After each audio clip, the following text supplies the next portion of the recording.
Hello guys, मैं प्रणव आखरे आप सभी का मेरे यूट्यूब चैनल में स्वागत करता हूँ। नाउ रिसेंटली सीएसआईआर ने एसओ और एएसओ के लिए जो नई रिक्रूटमेंट लॉन्च की थी, उसका यहाँ पे उन्होंने एग्जामिनेशन शेड्यूल नोटिफाई कर दिया है। जी हाँ, उन्होंने ऑफिशियल साइट पे एग्ज़ाम कब होने वाले हैं उसके डेट्स यहाँ पे रिलीज़ की है।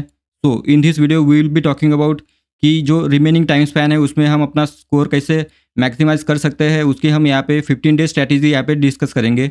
उसके साथ साथ एडमिट कार्ड्स कब आएंगे और यहाँ पे इस एग्ज़ाम में जो है नॉर्मलाइजेशन का क्या फंडा हो सकता है, उसके बारे में भी हम यहाँ पे बात करेंगे।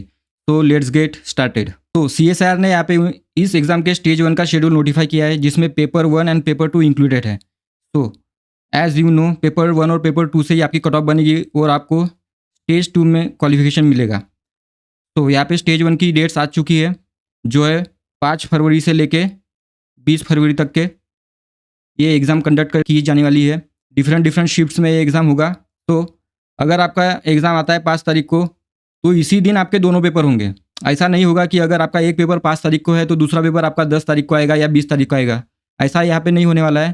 तो एक शिफ्ट में जो एक दिन में ही होगी, उसमें आपके दोनों पेपर एक ही दिन में यहाँ पे कवर किए जाने वाले हैं। तो पेपर 1 यहाँ पे अगर देखा जाए तो 10 से लेके 12 बजे तक यहाँ पे पेपर 1, और उसके बाद पेपर 2 सेम डे 3 से लेके 5:30 बजे तक यहाँ पे कंडक्ट किया जाएगा। उसके बाद अगर देखा जाए तो एडमिट कार्ड्स कब आने वाले हैं इस एग्ज़ाम के, तो यहाँ पे सीएसआईआर ने यहाँ पे बताया कि एग्ज़ाम के 10 दिन पहले आपके एडमिट कार्ड्स आ जाएंगे। तो मैं जब इनके ऑफिशियल साइट्स पे गया तो वहाँ पे मुझे ये तारीख मिली है। देखिए यहाँ पे लिखा है 26 तारीख को, यानी 26 ऑफ जैन को आपके एडमिट कार्ड रिलीज़ की जाएंगे और उसी दिन आपको आपके शिफ्ट का पता चलेगा, यानी आपकी एग्ज़ाम किस डेट को होने वाली है वो आपको इस 26 तारीख को ही पता चलने वाली है।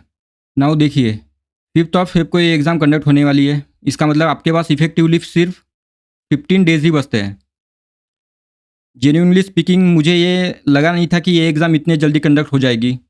या मुझे लगा था कि फेब के एंड में या फिर मार्च के स्टार्ट में ये एग्ज़ाम हो जाएगी। मुझे क्या, जो भी जितने भी कोचिंग क्लासेस है उन्होंने भी अपना जो शेड्यूल रखा था कोचिंग का, वो यही रखा था कि फेब के एंड तक वो अपना सिलेबस कवर करने वाले थे। बट यहाँ पे ये एग्ज़ाम अभी 5 फेब को आ ही गई है। तो अभी 15 डेज़ में क्या कर सकते हैं और इसकी स्ट्रैटेजी क्या होने वाली है, उसका यहाँ पे हम थोड़ा डिस्कस कर लेते हैं। तो देखिए, अभी जो 15 दिन है, यहाँ पे मुझे लगता है कि आपने कुछ नया नहीं पढ़ना चाहिए। जो कुछ भी है आपने यहाँ पे रिवीजन पे फोकस करिए। जितना भी आपने पढ़ा है, यहाँ पे नया पढ़ना यानी बहुत ज़्यादा डिफिकल्ट हो जाएगा फिर उसको रिवाइज़ करना भी।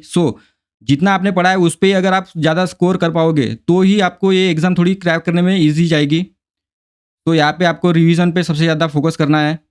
तो अगर देखा जाए तो पेपर 1 जो है, पेपर 1 पे ज़्यादा फोकस करिए, ऐसा मेरा मानना है। क्योंकि देखिए, पेपर 1 यहाँ पे 150 मार्क का है और यहाँ पे सब्जेक्ट्स बहुत कम है। क्योंकि अकेले इंग्लिश से यहाँ पे 50 मार्क्स आपको कवर करने हैं। इसका मतलब ये जो इंग्लिश का पेपर है ये आपको किसी भी हाल में बहुत अच्छे से करना है, क्योंकि 50 मार्क्स ये एक ऐसा एक ही सब्जेक्ट है जहाँ पे 50 मार्क कवर हो रहे हैं। बाकी सभी सब्जेक्ट जो भी है, जो पेपर 2 में तो सभी सब्जेक्ट जितने भी बड़े हैं, कुछ यानी इकोनॉमिक्स जैसा इतना बड़ा सब्जेक्ट भी आपको सिर्फ 25 मार्क के लिए है। 25 मार्क नहीं, उसमें भी एनवायरनमेंट इंक्लूडेड है। इसका मतलब अगर देखा जाए तो इकोनॉमिक्स इफेक्टिवली 13 मार्क्स या फिर 12 मार्क्स का आएगा, और एनवायरनमेंट जैसा बड़ा सब्जेक्ट भी यहाँ पे 12 और 13 मार्क्स के लिए आ सकता है। इसका मतलब है कि इतने बड़े जो सब्जेक्ट्स है ये पढ़ने के बाद भी आपका जो स्कोर है वो आप 13 या 12 मार्क ही ले सकते हो। इससे अच्छा ये है कि आप इंग्लिश पे थोड़ा फोकस करिए और यहाँ पे जो 50 मार्क्स के जो सिलेबस है वो यहाँ पे आप कवर कर लीजिए, क्योंकि ये बहुत ईजी भी जाएगा आपको इंग्लिश करने में। उसके बाद देखिए, जो इंडियन हिस्ट्री है इस पर आपको अगर देखा जाए तो वेटेज 35 to 40 मार्क्स का वेटेज आ सकता है। उसके बाद इंडियन कॉन्स्टिट्यूशन है, इस पर भी 40 मार्क्स तक का वेटेज जा सकता है। तो ये 2 सब्जेक्ट आप कर लीजिए, क्योंकि ये जितने भी बड़े हैं लेकिन मार्क आपको देके जाएंगे ये। तो आप इन 2 सब्जेक्ट्स पे यहाँ पे फोकस जरूर कीजिए। उसके साथ साथ देखिए, current affairs, most of the लोगों का यहाँ पे करंट अफेयर्स कवर नहीं हुआ होगा, क्योंकि बहुत ही जल्दी ये एग्ज़ाम आ चुकी है। तो मुझे लगता है कि करंट अफेयर्स यहाँ पे आप फोकस करिए, क्योंकि देखिए करंट अफेयर्स आपको यहाँ पे स्पेसिफिक 20 to 30 मार्क्स तक का करंट अफेयर्स आएगा, वो तो है। लेकिन देखिए, ये जो कॉन्स्टिट्यूशन का सोशल जस्टिस एंड गवर्नेंस का पार्ट है, यहाँ पे भी करंट अफेयर्स आ सकता है, क्योंकि यहाँ पे सोशल स्कीम्स आएंगी जो आप करंट अफेयर्स में कवर करेंगे। तो यहाँ पे आपका वो पार्ट हो जाएगा। उसके साथ साथ इकोनॉमिक्स एंड एनवायरनमेंट भी आपको करंट अफेयर्स का वेटेज रहेगा उसमें भी, पेपर सेकंड में। सो करंट अफेयर्स को आप छोड़िएगा मत, यहाँ पे भी इसकी आप रिवीजन जरूर करिए।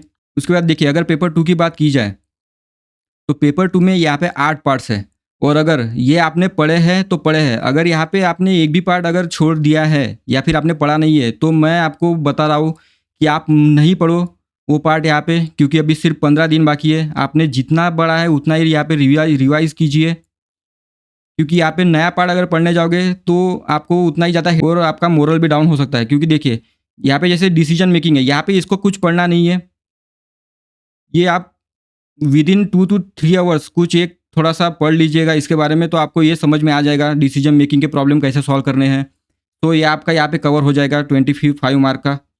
उसके बाद देखिए, जनरल साइंस, ये जो सेकंड पेपर है इसमें सबसे अगर डिफिकल्ट पार्ट है तो वो जनरल साइंस, क्योंकि यहाँ पे आपको 4 कंपोनेंट्स है, बायोलॉजी, फिजिक्स, केमिस्ट्री एंड उसके बाद कंप्यूटर भी है यहाँ पे।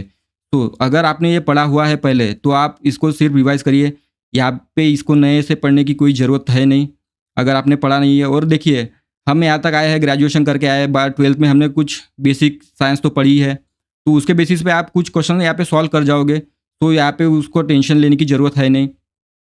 उसके बाद देखिए, इकोनॉमिक्स एंड एनवायरनमेंट, अगर आपने ये पार्ट पढ़ा है तो आप इसको रिवाइज मारिए, और अगर ये पार्ट आपने नहीं पढ़ा है तो आप इसके लिए करंट अफेयर्स पे ज़्यादा फोकस करिए, क्योंकि इस सेक्शन में मुझे लगता है कि आधे से ज़्यादा क्वेश्चन तो करंट से ही आएंगे। तो आप यहाँ पे इस करंट अफेयर के ऊपर यहाँ पे बेस्ड रह सकते हैं।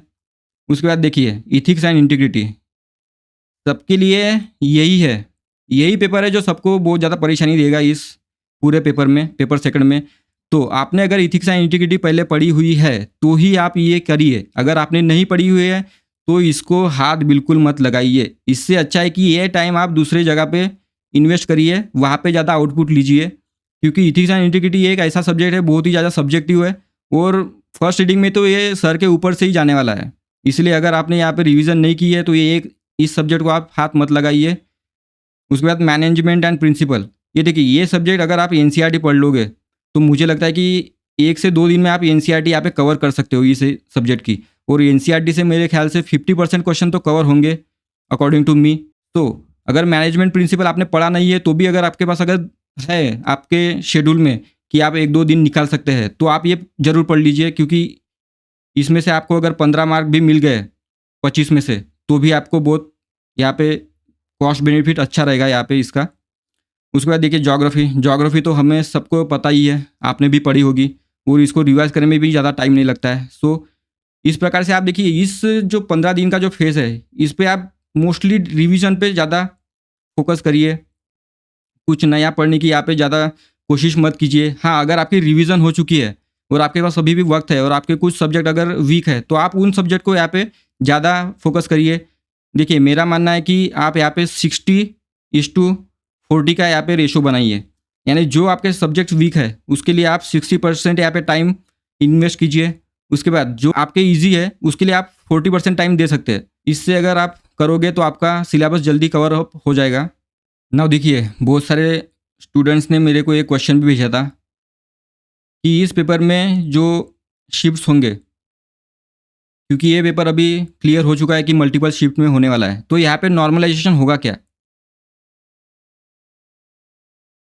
क्योंकि देखिए, जब तक ऑफिशियल पीडीएफ में इसके बारे में वो बताते नहीं है तब तक हमें पता नहीं चलेगा। सो मैंने ऑफिशियल पीडीएफ में ये सर्च किया तो मुझे ये यहाँ पे देखिए, इन्होंने यहाँ पे लिख के रखा है कि अगर एग्ज़ाम मल्टीपल शिफ्ट में अगर कंडक्ट होगा तो यहाँ पे मार्किंग का यहाँ पे नॉर्मलाइजेशन किया जाएगा। तो जी हाँ, इस एग्ज़ाम में आपको नॉर्मलाइज्ड मार्क ही मिलेंगे, और इस नॉर्मलाइज स्कोर को ही अपना जो है फाइनल मेरिट में देखा जाएगा। तो ये आपको पता रहना चाहिए कि किसी भी शिफ्ट में आपका पेपर होगा पर आपको यहाँ पे नॉर्मलाइज स्कोर मिलेगा। तो आपको अगर हमारा ये वीडियो अच्छा लगा हो तो हमारे चैनल को सब्सक्राइब जरूर कीजिए, और आपका इस एग्ज़ाम के बारे में, इस वीडियो के बारे में जो भी आपके सुझाव है वो हमें कमेंट्स में ज़रूर बताइए। It's me Pranav Akhare, signing off, and all the best for your examinations.